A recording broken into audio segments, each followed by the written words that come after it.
And the spirit of my answer was that instead of adding, we should be diminishing. The point of a Chassidish Fabrengen is Avodas Hashem, not entertainment and fun. And unfortunately, there is a considerable amount of use of alcohol at Fabrengens, let alone introducing something additional. This was the spirit of my answer. And this particular question and answer seemed to achieve critical mass. It was put up on many sites, and there was a lot of comments in response to it. Some were favorable and some were critical. Some were actually quite critical. Some people felt I didn't answer the question altogether, and so on. Now, first of all, I want to say this again, that the way these Q&As work, the way these Stump the Rabbis work is I'm asked a question and I give an answer spontaneously. If I would prepare these answers, the answers would be very drawn out and it wouldn't achieve what they're supposed to achieve. So I'm the first to admit that it's conceivable that not every answer is entirely perfect. But it's better this way. The answers are better if they're not exact, but they're short and to the point. Of all the comments that I received from people, there was one that I feel I need to address. And I appreciate ahead of time that this is going to upset people, particularly the person who wrote the comment. But I still feel like I should do it, say it anyway. And that is that one of the comments that people made, they were responding to what I said. And what I said, in part, was that we live in a culture of ahava without yirah. Jewish people traditionally had avas Hashem and yiras Hashem. Avas Hashem means we love God, we enjoy Judaism. And we also have yirah. Yirah means we don't always have to understand what we're doing. We don't always have to agree with what we're doing. We don't always have to be in the mood of what we're doing. In the old-fashioned language, it's called Kabbalah sale. Sometimes you have to just do what God said. And my observation was that in an age where people had ahava and yirah, mashke could have helped their avodah. But in an age where we have only ahava, the mashke can only make it worse. Because when you serve Hashem only out of love, the basic difference between the emotion of love and the emotion of fear as it relates to Hashem is that the emotion of love is self-centric. It's yesh mishayir. And the emotion of fear is about bittul. The root of all yirah is bittul. So when you have ahava and yirah, there is an element of bittul. When you have ahava alone, it's very self-centric. In other words, if I'm doing what I enjoy and what I love, it's wonderful that I enjoy and I love Teda and enjoy and I love mitzvahs. But if there's a lack of bittul, mashke will only make it more selfish. It's not going to make it more in service of HaKadosh Baruch Hu.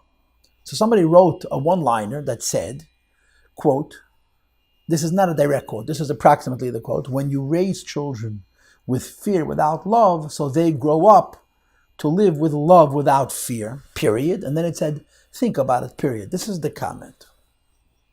And I understand this and I agree with it. And psychologically, it's true, it's a fact.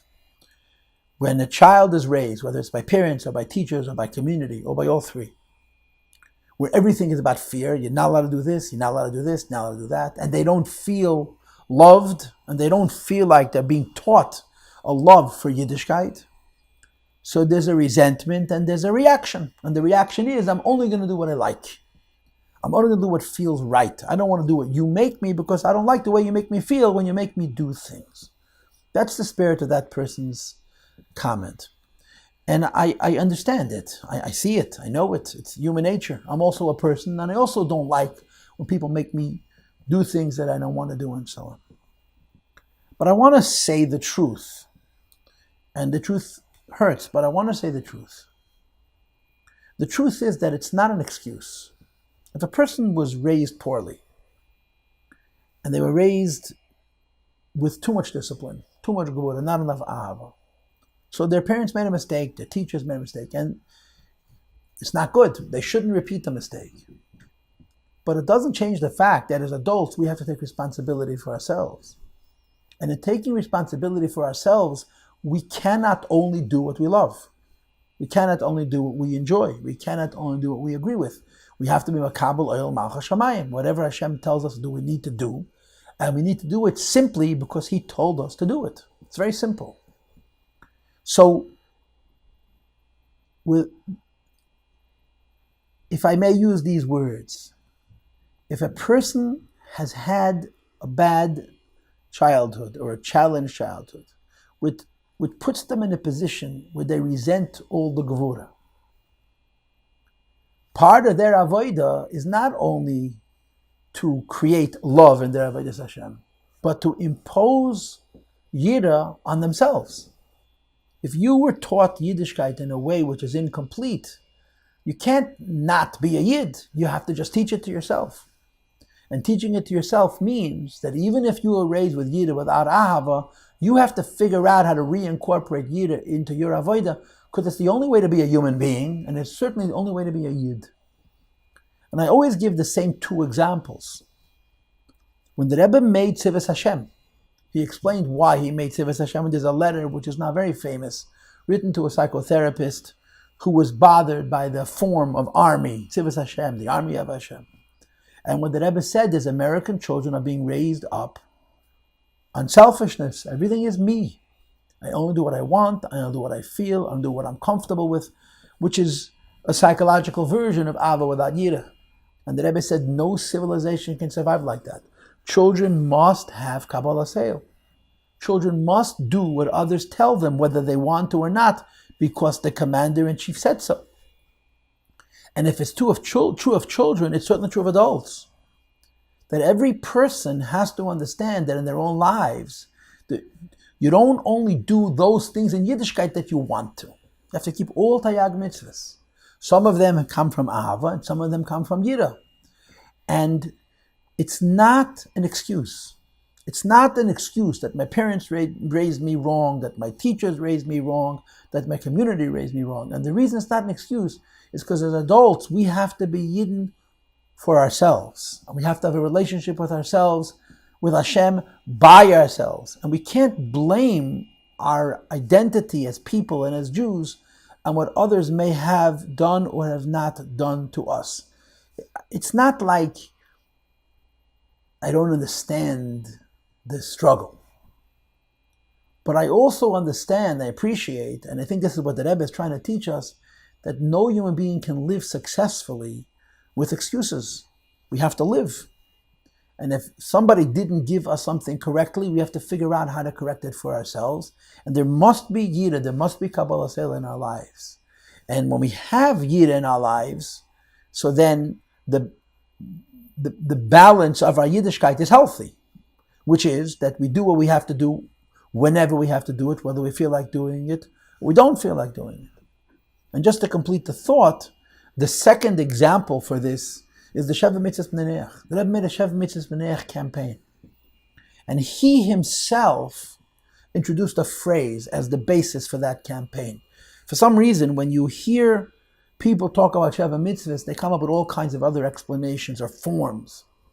But the form that the Rebbe used when he introduced Sheva Mitzvahs B'nei, that a Jew has an obligation to teach a non-Jew to keep the 7 laws of Noach, which includes, as the Rebbe would always say, so many more than 7 mitzvahs. It's a whole way of life, not just a few things that you're not allowed to do.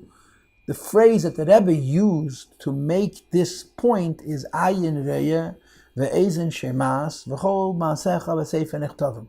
An eye that sees, an ear that hears, and everything that you do is written in a book. In other words, Ata asad litim dim v'cheshbon. The Rebbe spoke to Goyim, to non-Jews. And he said, you have to keep the 7 laws of Noach because God said you have to keep them, and that He's watching you, He's recording your actions, and one day He's going to hold you accountable. The Rebbe did not introduce Sheva Mitzvahs B'nei on the grounds that it's going to give you a meaningful life. He did not introduce the Sheva Mitzvahs B'nei on the grounds that it'll make you feel good and give you fulfillment, although those things are true also. He introduced the Sheva Mitzvahs B'nei on the grounds of there is a yesh balabayis labirazu. You can't do whatever you want and say it's because my parents weren't nice to me, because my teacher screamed at me. You can't do whatever you want. There's a right and a wrong. And the way we see this being played out in our generation is there's so many studies and so many discussions about what they call self-esteem, right? The post-hippie generation, the 70s, the 80s, the 90s, we're all about raising children with self-esteem. Self-esteem is supposed to create better people, not more selfish people. A better person is able to give. A better person is able to forgive. A better person is able to compromise. But when self-esteem means the universe serves me, that's an expression of this ahava without yira. And I really do understand the challenge of a child or an adult that was raised with yira without ahava. So then they want to live a life of ahava without yira. But as an adult, you need to understand that that's not a life. It's not living. And in order to live, we have to accept that yoke, even if it may have been presented to us in a wrong way.